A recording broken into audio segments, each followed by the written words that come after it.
خالی انسان کے وجود کی جو نعمتیں ہیں تو 3 نعمتوں کا تذکرہ کیا ہے، ورنہ ابھی تفصیل سے اگر ذکر کیا جائے انسان کو اللہ نے اتنی نعمت اس کے وجود کے اندر عطا کی ہے، ودیعت کی ہے۔ قرآن کہتا ہے وَإِن تَعُدُّوا نِعْمَةَ اللَّهِ لَا تُحْصُوهَا، اللہ کی نعمتوں کو گننا چاہو گے گن نہیں سکو گے۔ اور ان نعمتوں پر جو عنوان ہے وہ ہے الرحمن علم القرآن۔ رحمان وہ ہے جس نے قرآن سکھایا۔ یہ ہیڈنگ ہے، عنوان۔ ہم لوگ اخبارات پڑھتے ہیں یا کتاب پڑھتے ہیں، ہر کتاب کا جو نیا سبق شروع ہوتا ہے، اخبار کی ہر خبر جو نئی خبر شروع ہوتی ہے، پہلے اس کے اوپر ایک موٹی سی لائن لکھی جاتی ہے، اس کو سرخی بھی کہا جاتا ہے، عنوان بھی کہتے ہیں، ہیڈنگ بھی کہتے ہیں۔ وہ جو اصل ہیڈنگ ہوتی ہے وہ پوری اس کا خبر کا خلاصہ ہوتی ہے۔ اگر کتاب کا کوئی مضمون ہے اس کے اوپر ایک جملہ لکھا ہوا ہے، وہ پورے سبق کا خلاصہ ہے۔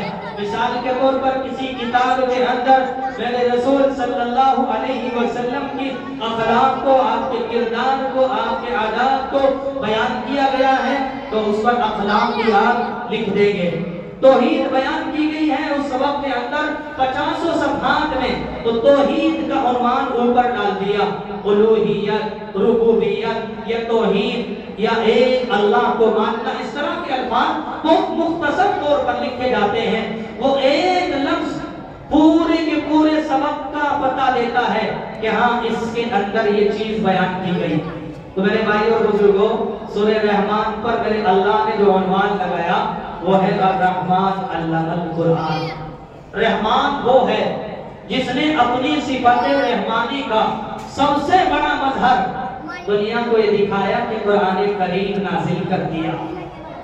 علامہ اقبال نے فرمایا تھا وہ معزز کے زمانے میں مسلمان ہوگا، تم خار ہوئے تاریخ قرآن ہوگا۔ اللہ نے ہمارے اسلاف کو، صحابہ کو، تابعین کو، تبع تابعین کو، ائمہ مجتہدین کو، آج تک جتنے بھی سرخرو انسان اس دنیا سے رخصت ہوئے ہیں مسلمانان، وہ تمام کے تمام اس قرآن کے ذریعے سے عزت پا کے گئے ہیں۔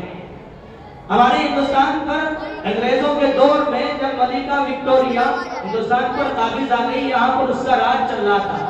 ہندوستان پر نہیں بلکہ دنیا کے 1/4 حصے پر اس کی حکومت تھی اس وقت میں، اور اس نے یہاں ہندوستان پر قبضہ کرنے کے لیے بڑے جتن کیے۔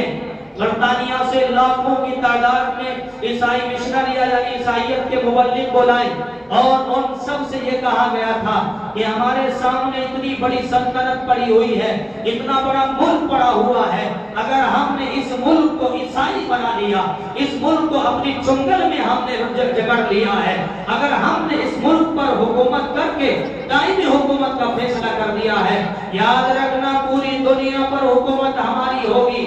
ان عیسائی پادریوں میں بڑے بڑے لوگ آتے رہے، ان میں مشہور نام ہے پادری کھنڈر کا، آپ نے سنا بھی ہوگا۔ اس نے یہاں آنے کے بعد دعویٰ کیا تھا کہ اے لوگوں کان کھول کے سنو، میں تمام کے تمام مذہب کے ماننے والوں سے چیلنج کرتا ہوں کہ کوئی آئے اور مجھ سے مناظرہ کرے، لیکن اس کو پتا تھا کہ کوئی تمہارے سامنے نہیں آئے گا، اگر آئے گا تو مسلمان آئے گا، تو اس کے چیلنج کو قبول کرنے کے لیے عام کوئی عالم بھی تیار نہیں ہوتا تھا۔ اللہ نے یہ شرف بھی ہمارے اسی کیرانہ کی سرزمین کے ایک باشندے مجاہد اعظم حضرت مولانا رحمت اللہ کیرانوی کو بخشا تھا۔ انہوں نے ان کے چیلنج کو قبول کیا اور ان کو یہاں ہندوستان کے 3 مقامات پر ان کو جلسوں میں مات دی اور پوری طرح یہاں سے ہار کے ان کو بھاگنے پر مجبور کر دیا۔ وہ یہاں سے ملک چھوڑ کر کے بھاگ گئے۔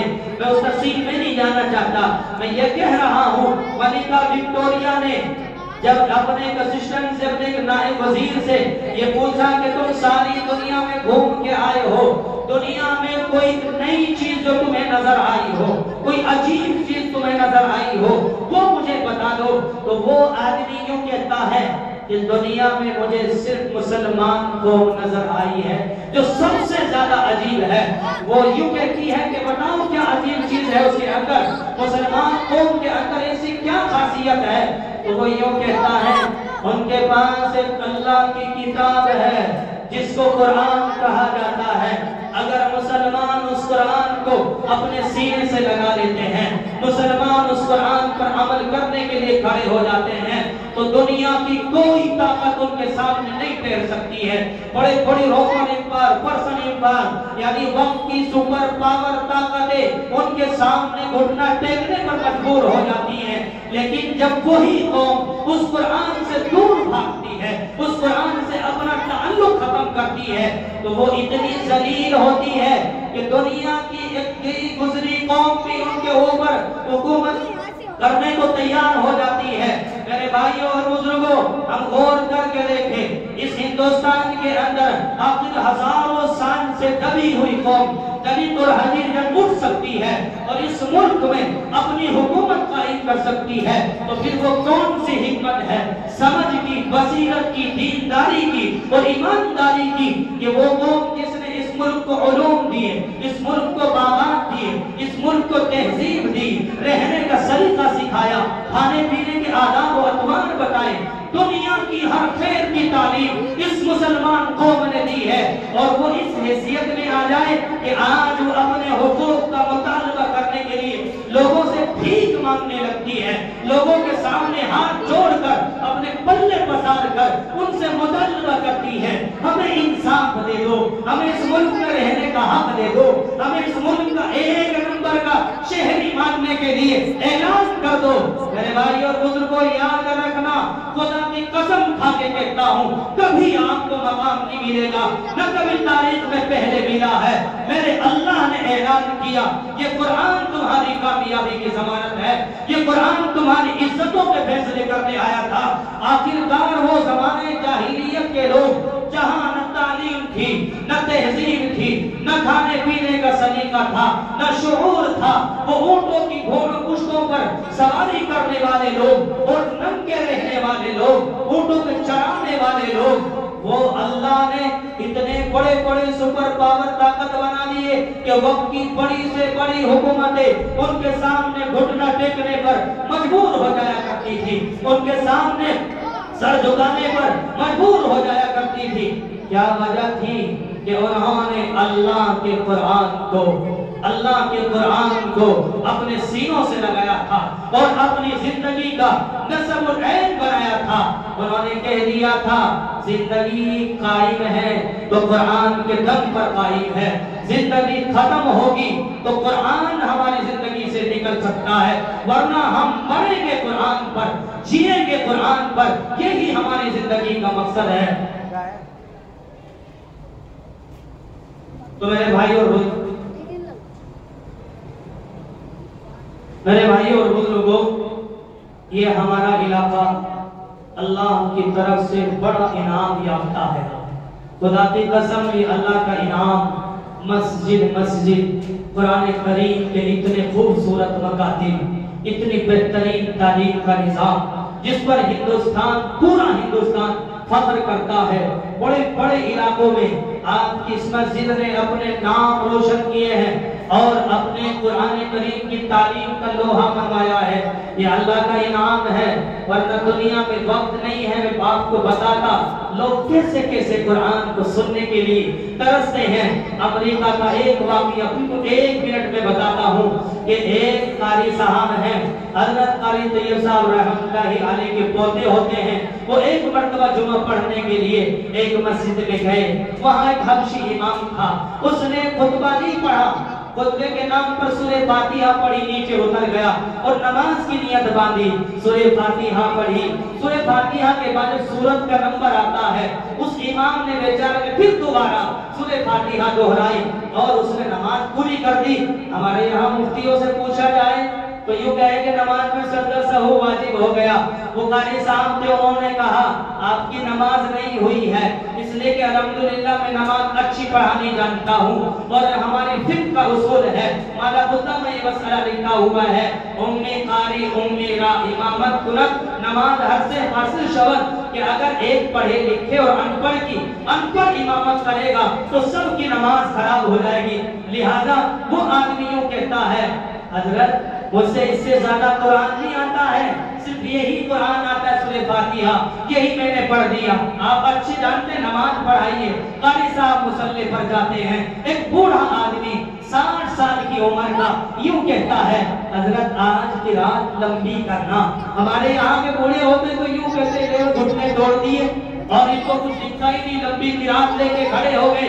ان سے پوچھا گیا بڑی عمر کے لوگ تو چھوٹی قرات کا، چھوٹی نماز کا مطالبہ کرتے ہیں، تم لمبی قرات کا مطالبہ کیوں کر رہے ہو؟ وہ روتے ہوئے یوں کہتا ہے آج زندگی میں خدا کی قسم پہلی بار قرآن سننے جا رہا ہوں، اس لیے اندر کے جذبات ہیں، تھوڑی لمبی نماز پڑھ لو، یہ اللہ کا انعام جانو۔ میرے اللہ نے اتنے حفاظ، اتنے علماء یہاں پر پیدا کیے ہوئے ہیں، ان کی قدر کرو، ان کی قدر کرو۔ قرآن کے مکتب پر اپنے جان، اپنے مال، ہر ایک چیز کی قربانی کے لیے تیار رہو۔ اگر جی چراؤ گے، پیچھے بھاگو گے، خدا کی قسم میرے اللہ کا اصول ہے لَإِن شَكَرْتُمْ لَأَزِيدَنَّكُمْ وَلَئِن كَفَرْتُمْ إِنَّ عَذَابِي لَشَدِيدٌ، جس کو ہماری زبان میں یوں کہا جاتا ہے قدردانوں سے دیا جاتا ہے دین اور ناقدروں سے لیا جاتا ہے جین۔ وآخر دعوانا ان الحمدللہ رب العالمین۔ دعا کر لیجیے۔ اللہم لک الحمد کلہ ولک الشکر کلہ ولک الفضل کلہ، اللہم صلی علی محمد وعلی آل محمد وبارک وسلم۔ اللہم ربنا فاغفر لنا ذنوبنا وکفر عنا سیئاتنا وتوفنا مع الابرار۔ اللهم اهدنا الصراط المستقيم صراط الذين أنعمت عليهم من النبيين والصديقين والشهداء والصالحين وحسن أولئك رفيقا غير المغضوب عليهم ولا الضالين۔ اے اللہ تو ہم سب کے یہاں پر جمع ہونے کو قبول فرما۔ رب کریم اس قرآن کی مجلس میں ہماری حاضری کو قبول فرما لے۔ اے اللہ قرآن کی محبت کے لیے، قرآن کی تعلیم کے لیے ہم سب کو قبول فرما لے۔ قرآن کی عظمت، ان مکاتب کی عظمت، ان مکاتب کے چلانے والوں کی عظمت ہمارے دلوں کے اندر پیدا فرما دے۔ رب کریم ہمارے دلوں کے اندر قدردانی کی توفیق عطا فرما دے۔ اے اللہ قدردانی کی توفیق عطا فرما دے۔ رب کریم بیماروں کو شفا عطا فرما دے، جو کمزور ہیں صحت تندرستی عافیت عطا فرما دے، مقروضوں کی قرضوں کی ادائیگی کی شکل صورت پیدا فرما دے۔ جو ہمارے احباب ہیں، ہمارے بڑے اور چھوٹے ہم سے دعاؤں کے لیے کہتے ہیں یا ان کے ہم پر حق ہے، رب کریم سب کی جائز تمناؤں کو، جائز حاجات کو پوری فرما دے۔ تیرے لاڈلے حبیب محمد رسول اللہ صلی اللہ علیہ وسلم نے خیر کی جتنی دعائیں مانگی ہیں کریم آقا ہم سب کا ان میں حصہ نصیب فرما دے۔ جن شرور و فتن سے پناہ مانگی ہے اے کریم آقا ہم بھی پناہ مانگتے ہیں تیرے سامنے۔ معصوم بچے بھی، بزرگ بھی ہاتھ پھیلائے ہوئے ہیں، پناہ کے طلبگار ہیں، ہمیں پناہ عطا فرما دے۔ ہماری مختصر سی دعاؤں کو محض اپنے فضل و کرم سے اور اپنے حبیب پاک محمد رسول اللہ صلی اللہ علیہ وسلم کے صدقے روپے سے قبول منظور فرما۔ وصلی اللہ تعالی علی خیر خلق محمد وعلی آلہ واصحابہ اجمعین برحمتک یا جزاکم اللہ تعالی احسن الجزاء۔ مختصر سے وقت